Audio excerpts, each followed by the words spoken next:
Hello दोस्तों, स्वागत है आपका हमारे YouTube चैनल एफडी टेक्निकल में। तो आज का हमारा टॉपिक है कि वोल्टेज मीटर और एम्पियर मीटर क्या होता है, इनको कहाँ कहाँ यूज किया जाता है और इनसे हमको क्या लाभ होता है और क्या हम इनसे क्या क्या जानकारी प्राप्त कर सकते हैं।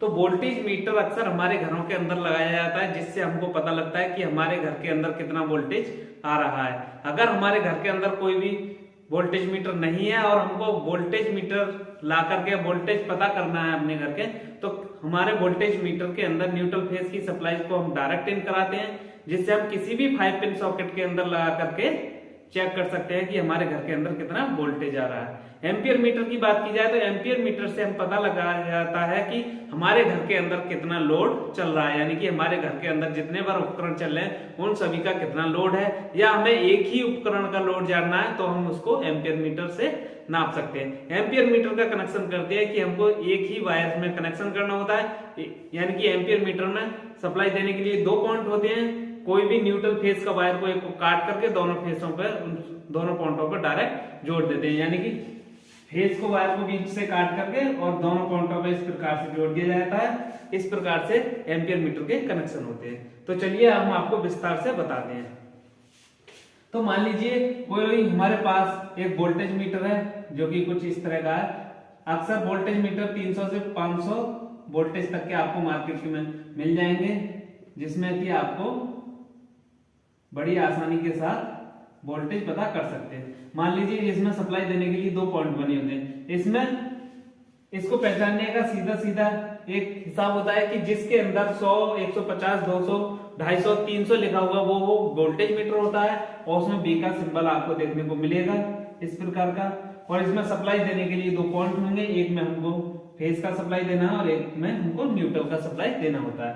फेज न्यूट्रल का सप्लाई हम डायरेक्ट इसमें दे सकते हैं इस प्रकार से, और जो भी हमारे इसके अंदर वोल्टेज आ रहे होंगे वो हमारे मीटर के अंदर शो हो जाएंगे। इस प्रकार का एक ब्लैक कलर का इसके अंदर सुई होती है, जो कि बड़ी आसानी के साथ जितने वोल्टेज होंगे उतने वोल्टेज पर जाकर के रुक जाएगी। तो इस तरह का वोल्टेज मीटर होता है। आपके घर में नहीं लगा हुआ है तो आप मार्केट से ला करके उसमें 2 वायर जोड़ के किसी भी 5 पिन सॉकेट के अंदर लगा सकते हैं, जिससे हमारे घर के आए हुए वोल्टेज हमको पता लग जाएगी।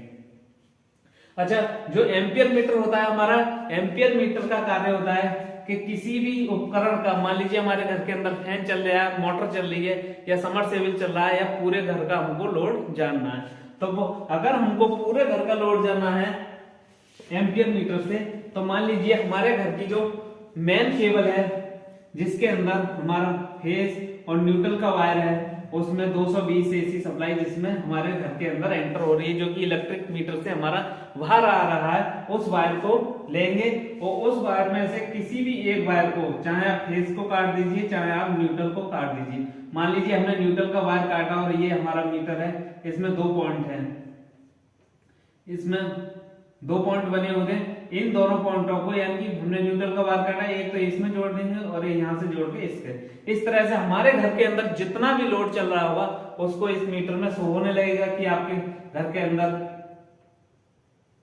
5 एम्पियर है या 10 एम्पियर है या 2 एम्पियर है, जो भी इसके अंदर आपके घर के अंदर लोड चल रहा होगा वो हमारे एम्पियर मीटर में शो होने लगेगा। इस तरह से एम्पियर मीटर और वोल्टेज मीटर को कनेक्ट किया जाता है। अगर हमें किसी भी एक पंखा या एक मोटर का अगर एम्पियर चेक करना है तो कैसे करेंगे? मान लीजिए जो भी हमारा उपकरण चल रहा होगा उसके फेज न्यूट्रल के 2 वायर होंगे, फेज और न्यूट्रल। इस प्रकार से किसी फैन के भी होंगे 2 ही वायर, मोटर के भी। इनमें से किसी भी एक वायर को हम काट करके और अपने मीटर को कनेक्ट इस तरह से कर देंगे, क्योंकि एम्पियर मीटर हमेशा एक ही तार में कनेक्ट किया जाता है, जिससे हमारे उपकरण का लोड हमको प्राप्त हो जाता है। तो इस प्रकार से आप अपने घर पर एम्पियर व वोल्टेज मीटर उपयोग कर सकते हैं और जान सकते हैं कि हमारे घर के अंदर कितना वोल्टेज आ रहा है और कितना हमारे घर के अंदर एम्पियर चल रहा है। तो मिलते हैं किसी नेक्स्ट वीडियो में, तब तक के लिए जय हिंद जय भारत।